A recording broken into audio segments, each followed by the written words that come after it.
Howard Phillips Lovecraft.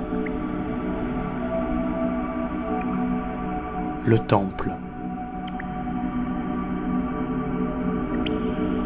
Manuscrit trouvé sur la côte du Yucatan. Le 20 août 1917, moi, Karl Heinrich, comte d'Altberg-Ehrenstein, lieutenant-commandant de la marine impériale allemande et capitaine du sous-marin U-29, abandonne cette bouteille et ce témoignage dans l'océan Atlantique, à un point de moi inconnu mais probablement situé aux alentours de 20 degrés latitude nord et 35 degrés longitude ouest, où mon vaisseau gît au fond de l'océan, hors d'état de marche.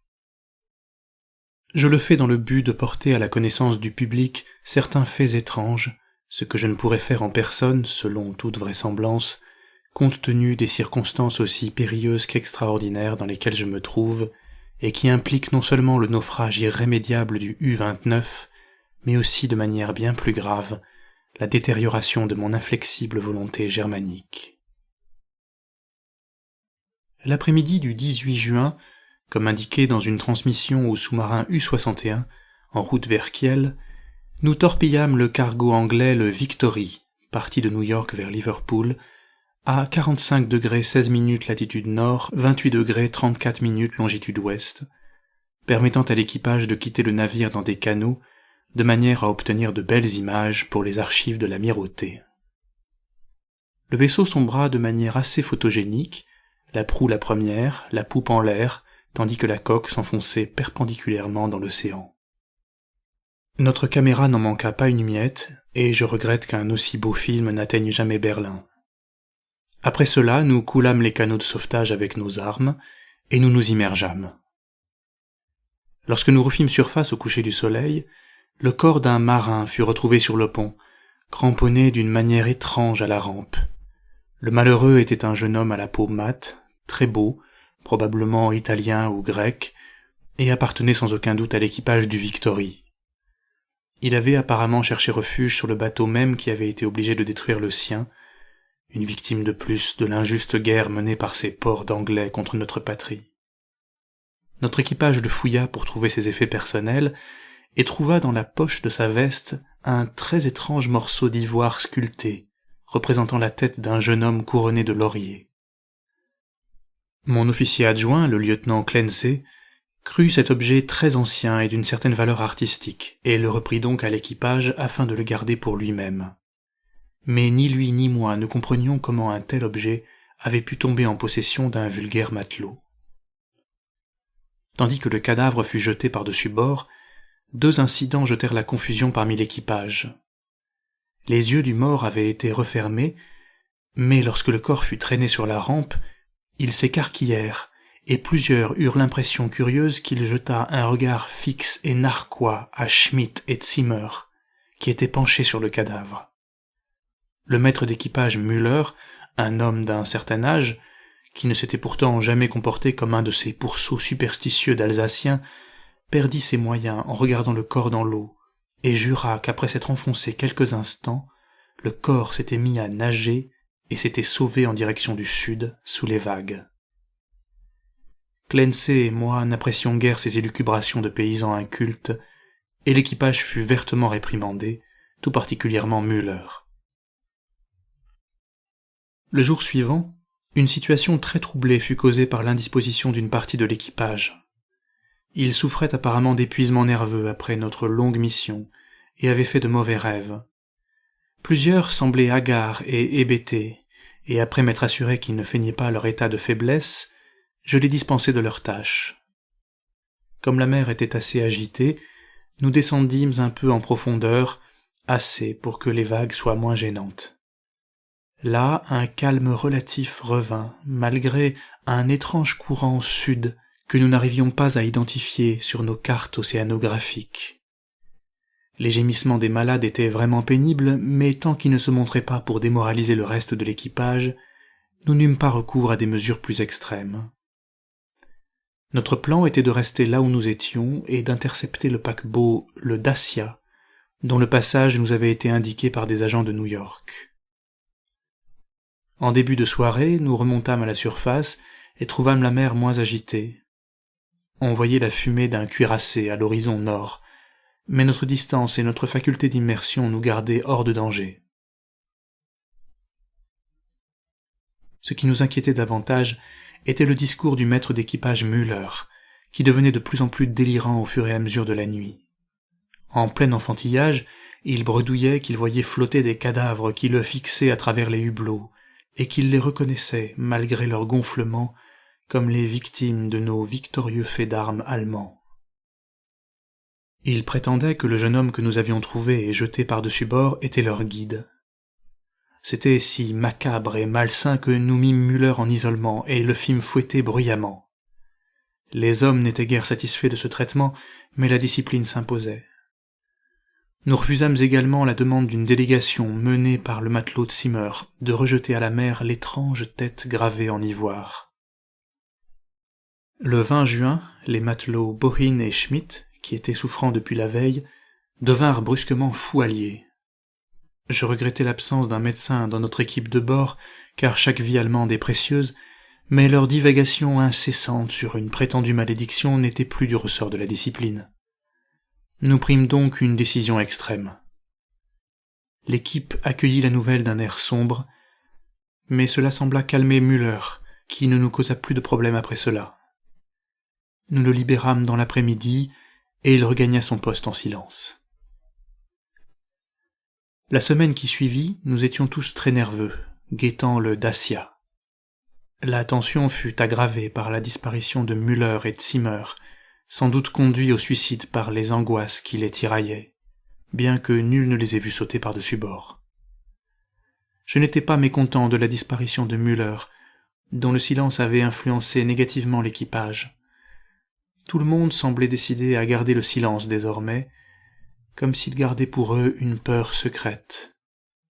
Beaucoup étaient malades, mais aucun ne fit d'esclandre. Le lieutenant Clancy craquait sous la pression, et s'agaçait de tout et n'importe quoi, comme par exemple du banc de dauphins qui se rassemblaient toujours plus nombreux autour du U-29, ou de l'intensité de plus en plus forte de ce courant chaud qui ne figurait sur aucune de nos cartes. Finalement, il s'avéra que nous avions complètement manqué le Dacia. De tels échecs sont monnaie courante, et nous étions plus soulagés que déçus, car cela signifiait que rien ne retardait plus notre retour à Wilhelmshaven. Le 28 juin à midi, nous fîmes cap vers le nord-est, et, malgré la confusion comique créée par les dauphins, nous nous retrouvâmes rapidement en route. L'explosion dans la salle des machines nous prit complètement par surprise, à 2 heures de l'après-midi. Bien qu'aucune défaillance mécanique ou défaut de vigilance des matelots n'avait été signalé, le sous-marin fut secoué d'un bout à l'autre par une détonation colossale. Le lieutenant Clancy se précipita dans la salle des machines, y trouvant le réservoir de carburant et la plupart des machines entièrement détruits, et les techniciens Raab et Scheiner tués sur le coup. Soudain, notre situation était devenue vraiment critique. Bien que les transformateurs chimiques d'air fussent intacts et que nous pouvions encore manœuvrer les mécanismes de plongée et de remontée et ouvrir le sas tant que l'air comprimé et la puissance des batteries nous le permettaient, nous étions dans l'incapacité de propulser ou de diriger le navire. Vouloir nous sauver par les canaux de sauvetage revenait à nous livrer aux mains des ennemis de notre grande nation allemande, et notre radio était en panne depuis le naufrage du Victory, où déjà nous n'avions pas pu entrer en contact avec un autre sous-marin de la flotte impériale. À partir de l'heure de l'accident et jusqu'au 2 juillet, nous dérivâmes constamment vers le sud, sans aucun repère et sans rencontrer d'autres navires. Les dauphins continuaient à encercler le U-29, ce qui était assez étonnant compte tenu de la distance que nous avions parcourue. Le matin du 2 juillet, nous aperçûmes un navire de guerre au pavillon américain, et l'équipage, y voyant l'occasion de se rendre, devint très agité. Finalement, le lieutenant Mense dut abattre un matelot nommé Traube, qui réclamait avec véhémence cet acte non germanique. Cela calma l'équipage pour un moment, et nous nous plongeâmes en profondeur sans avoir été vus. L'après-midi suivant, un vol dense d'oiseaux de mer apparut au sud, et l'océan commença à se réchauffer de manière inquiétante. Refermant nos vannes, Nous étions en attente jusqu'à ce que nous comprenions que nous devions soit nous immerger, soit être submergés par les hautes vagues. Notre pression d'air et notre électricité diminuaient, et nous voulions éviter toute utilisation superflue de nos maigres ressources énergétiques, mais dans ce cas nous n'avions pas le choix. Nous ne descendîmes pas profondément, et quand après plusieurs heures la mer fut calmée, nous décidâmes de remonter à la surface. Mais alors survint un nouveau problème. Le sous-marin ne répondait plus à nos commandes, malgré tous les efforts des mécaniciens.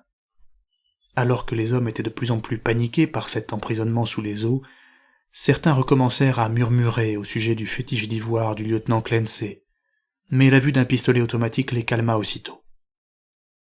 Nous gardâmes les pauvres diables aussi occupés que nous le pouvions, en les faisant bricoler sur les machines alors que nous savions que c'était sans espoir.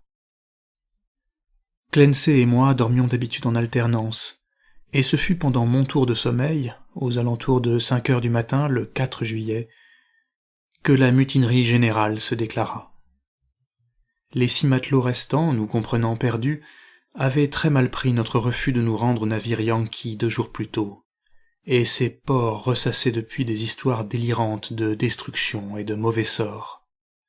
Maintenant ils vociféraient comme les animaux qu'ils étaient, détruisant sans distinction appareils et meubles, et hurlaient comme des forcenés d'absurdes histoires sur une malédiction du fétiche d'ivoire et du jeune homme mort à la peau mate qui les avait fixés avant de s'enfuir à la nage. Le lieutenant Clancy semblait tétanisé et impuissant, ce qui n'est pas étonnant de la part d'un rénan, race d'individus aussi mous qu'efféminés. Je descendis les 6 hommes, car c'était nécessaire, et m'assurai qu'aucun d'eux n'était encore en vie. Nous expulsâmes les corps par le double sas, et nous nous retrouvâmes seuls à bord du U-29. Clancy semblait très nerveux, et se mit à boire plus que de raison. Nous décidâmes de faire en sorte de rester en vie le plus longtemps possible, utilisant le stock considérable de provisions ainsi que les réserves chimiques d'oxygène, lesquelles n'avaient pas souffert de la crise d'hystérie de ces chiens de matelots. Nos compas, jauges de profondeur et autres instruments fragiles avaient été détruits. Nous devions donc dorénavant nous repérer au jugé, en nous basant sur nos montres, le calendrier, et notre dérive apparente en fonction des divers objets que nous pourrions observer par les hublots ou par le périscope. Heureusement, nos batteries étaient encore en capacité de durer, autant pour l'éclairage intérieur du sous-marin que pour le projecteur. Nous jetions régulièrement un rayon autour du vaisseau, mais ne voyions que les dauphins qui nous suivaient dans notre dérive.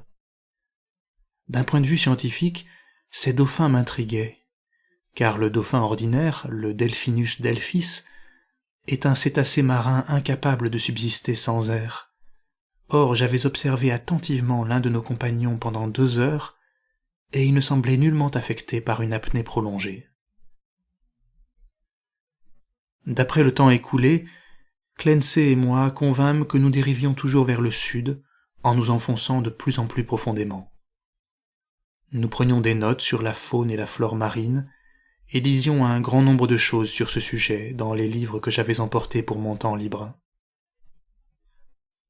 Je ne pus m'empêcher de remarquer cependant l'infériorité des connaissances scientifiques de mon compagnon. Son esprit n'était pas prussien, il s'abandonnait à des inventions et à des suppositions futiles.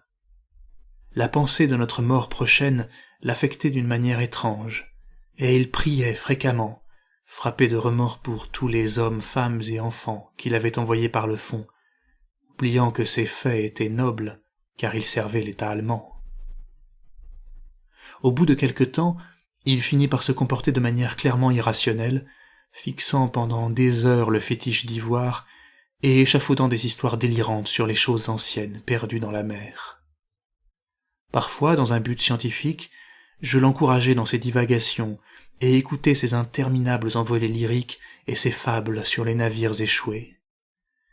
J'étais vraiment désolé pour lui, car je déteste voir un Allemand souffrir, mais il n'était pas l'homme avec qui j'aurais voulu mourir. En ce qui me concerne, j'en étais fier, sachant que la patrie me serait reconnaissante, et que mes enfants seraient élevés pour devenir des hommes tels que moi. Le 9 août, nous aperçûmes le fond de l'océan, et l'éclairèrent d'un puissant rayon lumineux du projecteur. C'était une vaste plaine ondoyante, recouverte principalement de plantes marines et jonchée de coquilles de petits mollusques. Ici et là, on voyait des formes visqueuses aux contours incertains, drapées d'algues et incrustées de coquillages, dans lesquels Clancy voyait d'anciens vaisseaux reposant dans leur dernier sommeil. Quelque chose le perturbait. Un pic de matière solide, saillant du fond de l'océan d'environ 4 pieds à son sommet, d'à peu près 2 pieds d'épaisseur, avec des côtés plats et des surfaces polies qui se rejoignaient en angle obtus. Je voyais dans ce pic un simple affleurement rocheux, mais Clancy pensait y voir des choses gravées. Après un instant, il commença à frissonner et se détourna comme épouvanté, me disant qu'il était bouleversé par l'immensité, l'obscurité, la solitude et le mystère immémorial des abysses.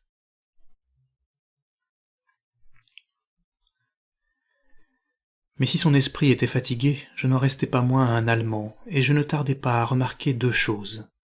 Que le U-29 résistait parfaitement à la pression des grands fonds, et que ces dauphins d'une espèce particulière nous accompagnaient toujours, même à une profondeur où la survie d'organismes évolués est considérée comme impossible par la plupart des naturalistes. Il était évident que j'avais surestimé précédemment notre profondeur, mais le phénomène n'en restait pas moins remarquable. Notre vitesse de déplacement vers le sud, comme j'en jugeais en regardant filer le fond de l'océan, était à peu près la même que celle que j'avais estimée en observant la faune à des niveaux supérieurs. Ce fut le 12 août, à 3h15 de l'après-midi, que le pauvre Clancy perdit totalement la raison. Il était parti actionner le projecteur dans le périscope, quand je le vis surgir dans la bibliothèque où j'étais assis en train de lire, et son visage en disait déjà long. Je rapporte ici ses paroles en soulignant les mots sur lesquels il insistait. « Il appelle, je l'entends, allons-y !» En parlant, il prit le fétiche d'ivoire sur la table, le mit dans sa poche, et me saisit par le bras dans le but de me tirer avec lui sur le pont. Je compris en un instant que son intention était d'ouvrir le sas et de plonger avec moi dans l'océan, dans un délire suicidaire et meurtrier auquel je n'étais guère préparé. Alors que je tirais vers l'arrière et tentais de le calmer, il devint plus agressif, poursuivant « Venez maintenant, n'attendons pas plus longtemps. Il vaut mieux se repentir et être pardonné que de défier et être condamné. » Alors je changeai de stratégie et lui dis qu'il était fou, un fou pathétique. Mais il n'en fut pas atteint, et il cria « Tant mieux si je suis fou ! Puissent les dieux avoir pitié de l'homme insensible qui reste sain d'esprit face à cette fin atroce. Venez et devenez fou, pendant qu'il appelle encore avec pitié. »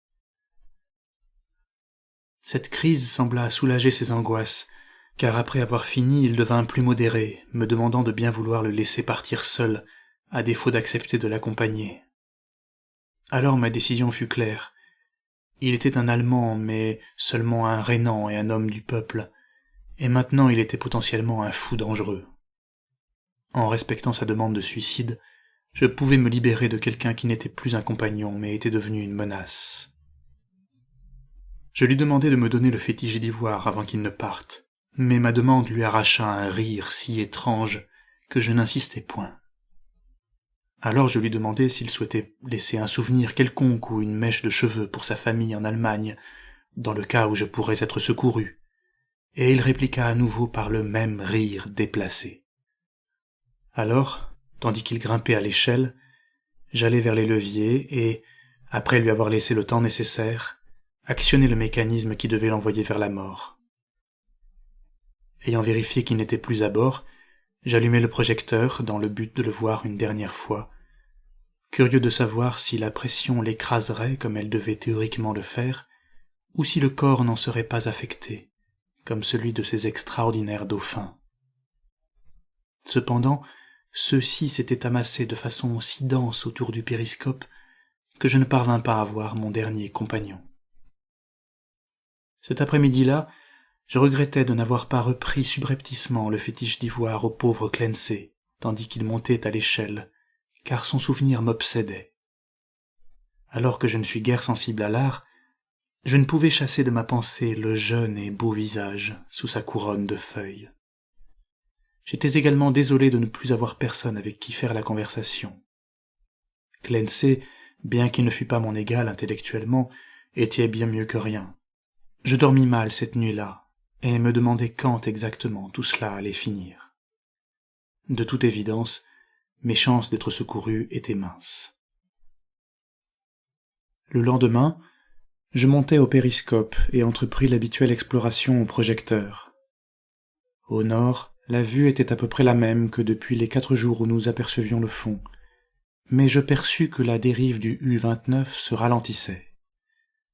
Comme je dirigeais la lumière vers le sud, je remarquai que le fond de l'océan s'enfonçait avec une nette déclivité et formait des blocs de pierre curieusement réguliers à certains endroits, dans une disposition qui semblait répondre à un motif défini. Le sous-marin n'était pas encore descendu assez profondément pour toucher le fond, aussi fus-je forcé d'ajuster le projecteur pour jeter un rayon plus puissant. Dans la brutalité du mouvement, des câbles se déconnectèrent, ce qui nécessita une réparation de plusieurs minutes, mais enfin la lumière se fit à nouveau, inondant la vallée abyssale devant mes yeux. Je ne suis pas quelqu'un de facilement impressionnable, mais mon étonnement fut extrême quand je vis ce que révéla la lumière électrique. Et pourtant, élevé dans la grande culture prussienne, je n'aurais pas dû être étonné, car la géologie et l'expérience nous enseignent les grands mouvements des croûtes océaniques et continentales. Ce que je vis était un ensemble gigantesque et fastueux d'édifices en ruine. Tous magnifiques, bien que de style indéfinissable, dans des états de préservation divers. La plupart semblaient être en marbre, brillant d'une lumière blanche dans le rayon du projecteur, et le plan général était celui d'une grande cité au cœur d'une vallée étroite, avec un grand nombre de temples disséminés et de villas sur les pentes escarpées qui surplombaient la ville. Les toits étaient effondrés et les colonnes brisées, mais il restait une atmosphère d'ancienne splendeur immémoriale que rien ne pouvait effacer. J'avais finalement sous les yeux l'Atlantide, que j'avais toujours considéré comme un mythe et m'en révélait le plus avide des explorateurs. Une rivière avait dû couler au fond de la vallée, car en observant plus attentivement, je remarquai des restes de ponts et de digues en marbre et en pierre, ainsi que des terrasses et des talus encore verdoyants et magnifiques. Dans mon enthousiasme, j'en devins presque aussi débile et sentimental que le pauvre Clancy, et je mis longtemps à m'apercevoir que le courant sud avait fini par cesser, permettant à l'U-29 de se poser doucement sur la cité engloutie, comme le ferait un aéroplane atterrissant sur la terre ferme.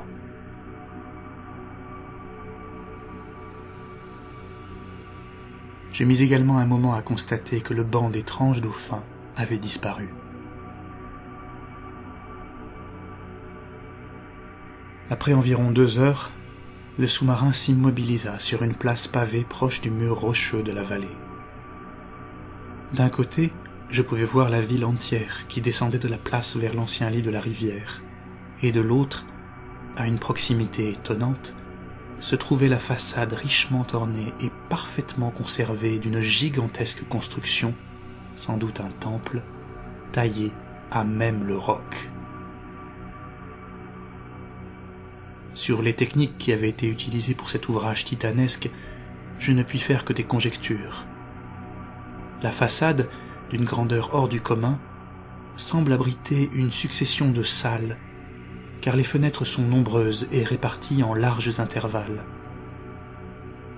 Au centre s'ouvre une monumentale porte béante, au sommet d'une imposante volée de marches et entourée de majestueux bas-reliefs représentant des bacchanales. Plus remarquables encore sont les frises et les colonnes énormes, chacune décorée de sculptures d'une indicible beauté, représentant certainement des scènes de pastorale idéalisées, et des processions où des prêtres et des prêtresses portent d'étranges accessoires de cérémonie en adoration d'une divinité rayonnante. Cet art est de la perfection la plus accomplie, d'un style très hellénistique et pourtant étrangement singulier. Il donne l'impression d'un art terriblement ancien, bien plus lointain encore que les précurseurs de l'âge grec. Et je ne peux pas non plus douter que chaque détail de cet immense édifice a été taillé d'un seul tenant dans la pierre brute qui se trouvait là. Ce monument ne fait clairement qu'un avec la falaise, bien que je sois incapable d'imaginer comment les vastes salles intérieures ont pu être creusées. Une grotte ou un réseau de galeries naturelles ont peut-être servi de point de départ à la construction. Ni le temps ni l'engloutissement n'ont altéré la grandeur immaculée de cet effroyable sanctuaire, car c'en est un de toute évidence, et aujourd'hui, après des milliers d'années, il demeure impérissable et inviolé, dans le silence et la nuit infinie des abîmes.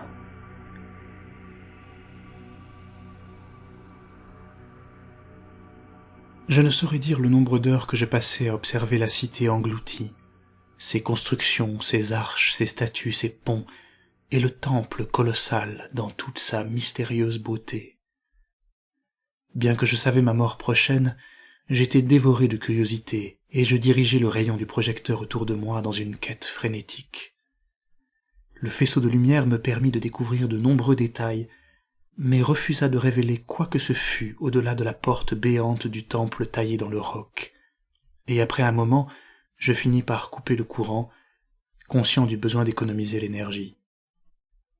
Le rayon était sensiblement plus faible que pendant les semaines de dérive, et, comme attisé par l'extinction prochaine de la lumière, mon désir d'explorer les secrets océaniques grandissait. Moi, un Allemand, je me devais d'être le premier à fouler ces chemins oubliés depuis des éons. Je ressortis et testai un scaphandre en métal joint, expérimentant un système portatif d'éclairage et de transformateur d'air. Bien que j'aurais sans doute des difficultés à actionner tout seul le double sas, j'étais persuadé que mes compétences scientifiques viendraient à bout de tous les obstacles et que je pourrais me promener en chair et en os dans la cité fantôme. Le 16 août, j'effectuai une première sortie hors du U-29 et trouvai laborieusement mon chemin jusqu'à l'ancienne rivière en empruntant les rues en ruine ensevelies sous la boue. Je ne trouvai ni squelette ni aucun reste humain, mais glanai tout un trésor d'objets archéologiques, sculptures et pièces de monnaie. De tout cela je ne puis parler maintenant, si ce n'est pour dire mon admiration pour une civilisation qui se trouvait au sommet de sa gloire, à une époque où l'Europe était encore arpentée par des hommes des cavernes, et où le Nil s'écoulait jusqu'à la mer sans personne sur ses rives. D'autres, guidés par ce manuscrit s'il est trouvé un jour, pourront éclaircir ce mystère que je ne peux que laisser entrevoir. Ma batterie électrique s'affaiblissant, je retournai à l'intérieur du sous-marin, bien déterminé à explorer le temple de roc le lendemain. Le 17 août, alors que mon désir de percer le mystère du temple devenait de plus en plus pressant, une amère déception m'attendait, car je découvris que les matériaux nécessaires au réapprovisionnement de ma lampe torche avaient été détruits par ces porcs lors des événements de juillet. J'enrageais, et cependant mon bon sens germanique m'interdisait de m'aventurer sans préparation dans un endroit complètement obscur qui pourrait s'avérer être la tanière de quelque indescriptible monstre marin ou un labyrinthe dont je ne pourrais jamais m'échapper. Tout ce que je pus faire fut d'orienter la lumière vacillante du U-29 et, avec cette aide, de monter les escaliers du temple pour étudier les gravures extérieures. Le rayon de lumière pénétrait la porte en angle montant, et je regardai longuement à l'intérieur dans le but d'apercevoir quelque chose, en vain. Même le plafond était invisible, et bien que je fis un pas ou deux à l'intérieur, après avoir testé la solidité du sol avec un bâton, je n'osais pas avancer davantage. Plus encore, pour la première fois de toute ma vie, je ressentis de la terreur. Je commençais à comprendre comment Clancy avait pu sombrer dans la folie, car alors que le temple m'attirait de plus en plus, je craignais ces profondeurs abyssales avec une terreur aveugle et sans cesse croissante. Retournant à l'intérieur du sous-marin, j'éteignis toutes les lumières et m'assis dans le noir pour réfléchir. L'électricité devait désormais être réservée au cas d'absolue nécessité. Je passais le samedi 18 dans l'obscurité totale, tourmenté par des pensées et des souvenirs qui menaçaient de submerger ma volonté germanique. Clancy était devenu fou et avait péri avant d'atteindre ces sinistres vestiges d'un passé mystérieusement lointain, et m'avait conseillé de l'accompagner. Est-ce que le destin préservait vraiment ma raison dans le seul but de m'attirer irrésistiblement vers une mort plus terrible et inconcevable qu'aucun homme n'ait pu imaginer? De toute évidence, mes nerfs étaient mis à rude épreuve, et je devais rejeter ces impressions d'un esprit faible. Je ne pus dormir la nuit de samedi, et allumai les lumières au mépris de l'avenir. Il était regrettable que l'électricité ne pût durer aussi longtemps que l'oxygène et les provisions de nourriture. Je repris mes pensées suicidaires et examinai mon pistolet automatique. Durant la matinée, je dus m'endormir avec les lumières allumées, car je me réveillai dans les ténèbres, hier après-midi, et découvris que les batteries étaient mortes. Je craquai plusieurs allumettes à la suite, et regrettais désespérément la négligence qui nous avait fait utiliser depuis longtemps toutes les bougies que nous avions à bord. Après l'extinction de la dernière allumette que j'osais sacrifier, je m'assis très calmement dans les ténèbres. En songeant à ma fin inévitable, mon esprit parcourut à nouveau les événements récents, et une impression restée jusqu'ici latente se précisa, qui aurait fait frémir toute personne plus fragile et plus superstitieuse. La tête de la divinité rayonnante des sculptures du temple de roc était la même que celle représentée sur le morceau d'ivoire que le marin mort avait ramené de la mer et que le pauvre Clancy avait plus tard rendu à la mer. Quelque peu stupéfait de cette coïncidence, je n'en fus cependant pas terrifié. Seuls les esprits inférieurs s'empressent d'expliquer le singulier et le complexe par le raccourci grossier du surnaturel. La coïncidence était étrange, mais mon esprit était trop solidement cartésien pour connecter entre elles des circonstances dépourvues de tout lien logique, ou pour organiser de manière hasardeuse les événements dramatiques qui m'avaient conduit de l'affaire du Victory jusqu'à ma présente infortune.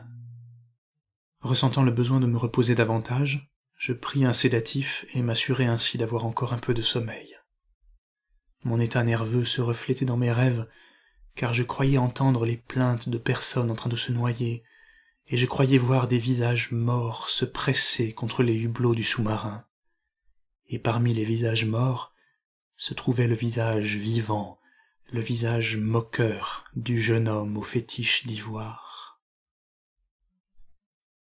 Ce matin, je dois être prudent sur la manière dont je consigne mon réveil, car je suis bouleversé et qu'une part d'hallucination se mêle forcément à la réalité. Psychologiquement, mon cas est du plus haut intérêt, et je regrette de ne pouvoir être examiné médicalement par une autorité allemande compétente. En ouvrant les yeux, ma première sensation fut un désir puissant de visiter le temple de roc, un désir qui ne cessait de grandir à chaque instant, mais auquel je cherchais à résister par le sentiment de peur qui agissait en sens inverse. Peu après, vint l'impression d'une lumière traversant l'obscurité, et je crus voir une sorte de lueur phosphorescente dans l'eau, à travers le hublot qui s'ouvrait du côté du temple. Cela excita ma curiosité, car je savais qu'aucune créature sous-marine n'était capable d'émettre une telle luminosité. Mais avant que je ne pus enquêter, vint une troisième impression, qui jette par son irrationalité un doute sur l'objectivité de tout ce que mes sens pourraient percevoir. C'était une hallucination sonore, l'impression d'un son mélodieux, scandé, comme une sorte de chant primitif mais magnifique, ou comme un chœur chantant un hymne, venant de l'extérieur à travers la coque pourtant impénétrable du U-29. Convaincu du désordre mental et nerveux où je me trouvais, je craquai plusieurs allumettes et me versai une bonne dose de bromure de sodium, qui sembla me calmer jusqu'à ce que se dissipe l'illusion auditive. Mais la phosphorescence demeurait, et j'eus du mal à réfréner l'envie enfantine de regarder par le hublot pour en rechercher l'origine. C'était affreusement réaliste, et je pus bientôt distinguer à l'aide de cette lumière tous les objets familiers qui m'entouraient, même le verre vide de bromure de sodium, dont je n'avais pourtant aucun souvenir visuel de sa véritable localisation. Ce dernier fait me fit réfléchir, et je traversai la pièce pour toucher le verre. Il était bien là où mes yeux le voyaient. Alors je compris que, soit la lumière était bien réelle, soit mon hallucination était si puissante et si généralisée que je devais renoncer à tout espoir de la dissiper. Abandonnant alors toute résistance, je grimpai dans le périscope pour chercher la provenance de cette lumière. Peut-être, après tout, était-ce un autre sous-marin et une chance pour moi d'être secouru? Il serait préférable que le lecteur n'accepte rien de ce qui va suivre comme objectivement vrai, car ces événements défient les lois naturelles et sont nécessairement le fruit subjectif et irréel de mon esprit surmené. Lorsque j'atteignis le périscope, je trouvai l'océan globalement beaucoup moins lumineux que je ne m'y serais attendu. Il n'y avait aucune phosphorescence d'origine animale ou végétale aux alentours, et la cité qui descendait vers la rivière était plongée dans les ténèbres. Ce que je vis n'était ni spectaculaire, ni monstrueux, ni terrifiant, mais me retira ce qui me restait de confiance en ma santé mentale. De la porte et des fenêtres du temple sous-marin taillé dans la colline de roc émanait une lumière resplendissante, aux rayons scintillants, comme provenant de la puissante flamme d'un autel, loin à l'intérieur. Les derniers événements sont chaotiques.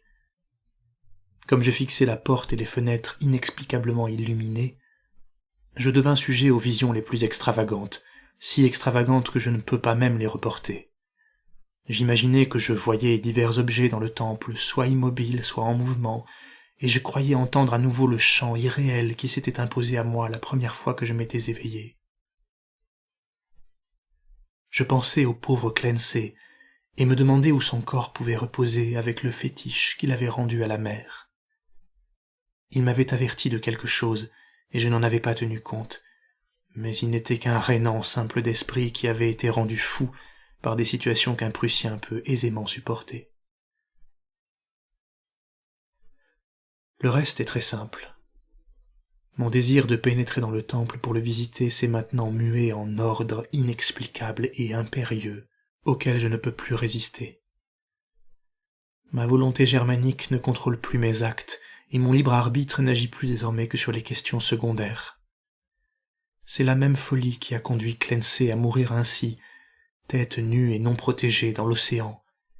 Mais je suis un Prussien et un homme de raison, et je compte bien me servir de ce qui m'en reste. Comprenant enfin que je devais y aller, je préparai mon scaphandre, mon casque et le régénérateur d'air, afin de pouvoir les enfiler rapidement, et me mis à griffonner à la hâte ces derniers mots, dans l'espoir qu'il pourrait un jour atteindre le monde. Je scellerai le manuscrit à l'intérieur d'une bouteille et le confierai à la mer, lorsque je quitterai le U-29 à tout jamais. Je n'ai pas peur, pas même des prophéties de ce fou de Clancy. Ce que j'ai vu ne peut être vrai, et je sais que ma folie me mènera tout au plus à l'asphyxie, lorsque mes réserves d'air seront épuisées. La lumière à l'intérieur du temple est une pure hallucination, et je mourrai calmement, comme un Allemand, dans les abysses noirs et oubliés. Le ricanement démoniaque que j'entends alors que j'écris ces lignes ne vient que de mon esprit affaibli. Ainsi, je vais revêtir soigneusement mon équipement et gravir sans trembler l'escalier du sanctuaire primitif. Ce secret silencieux des profondeurs insondées depuis les siècles des siècles.